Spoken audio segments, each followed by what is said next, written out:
matulog muna ako na.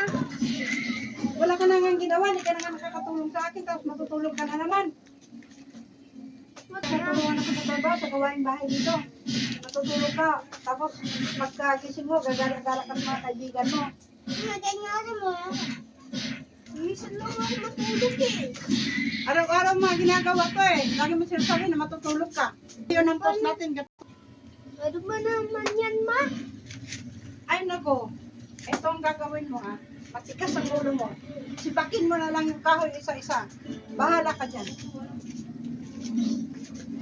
Ano man oh? Pre, tara, gala tayo. Sige. Aba, hindi pwede yan. Nilutusan ko pa magpupun yung kahoy yan. Umana ka mag-isa mo kung gusto mo.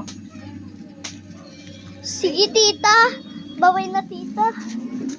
Umana ka mag-isa. Ayos yung trabaho.